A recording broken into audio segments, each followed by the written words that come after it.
Thousands of workers at the GM Moraine plant here braced for the inevitable, the closure of their plant. An ordeal, as you know, that was captured in a very emotional HBO documentary entitled The Last Truck. So now, 1 year later, where are those workers now? Only on 2, Pam Elliott shows you why the death of a factory remains so devastating. We don't own it, but this is our plant. You know, everybody's waiting on that last truck. His is the first voice you hear in the film The Last Truck. His 8 years at the Moraine Assembly Plant ended just before Christmas last year, and his photo of the last truck was in 100 newspapers nationwide. Now, 10 months later, Kim Clay is broke. I've lost DP&L, I've lost Vectran, I've lost my water, has been shut off and on. I have a skill, I have a trade, I have experience, and I haven't been able to find anything in Dayton. Clay is an industrial electrician, but his dream is to make a living through his eyes. He's already produced 2 pictorial books, but he sold his camera equipment to a pawn shop. Clay says he needed the money to support his wife, his daughter, and 2 grandchildren now living with him. I've worked for minimum wage, sorting trash. I just got a seasonal temporary position. I'm willing to work, I want to work, but the work is not there. Clay says he's worked about 30 days this year, and the buyout he received from GM cost him $28,000 in taxes. Clay used to spend money here at the Upper Deck Tavern. It was a popular gathering spot. Now without the workers, it struggles to stay open. Like it's a ghost town.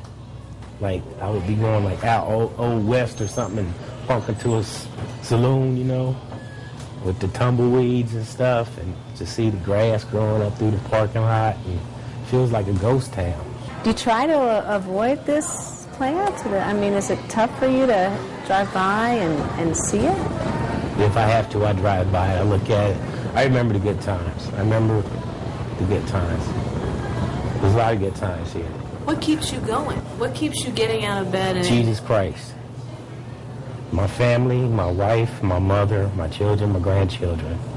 I have an obligation that I have to try to provide for my family, and that's what I want to do.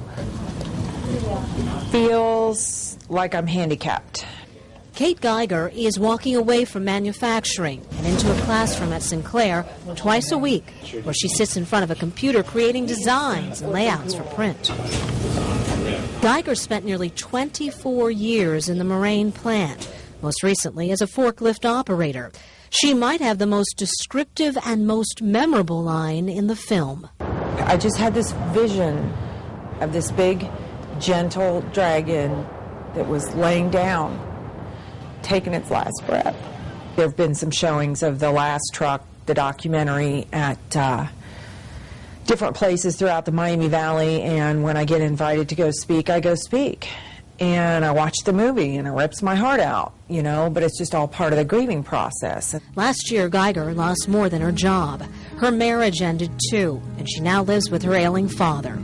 Through times on her bike and what she calls a spiritual plan of action, she works through the fear of what's to come and the anger left over from her past.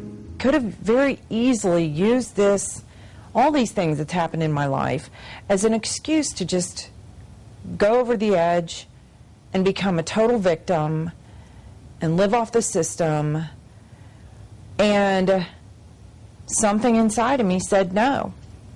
That place was my home and my security for 24 years. And it was my lifestyle. And I have to go by it. I miss it. Miss the people. Miss people a lot. the actual last truck remains here in Dayton. And just so you know, this is it. You can open up the back door and see all the signatures the workers left behind. This belongs to the IUECWA, and though you can't visit it now, the plans are to loan it to a local museum so you can see it. Pam Elliott, 2 News on your side.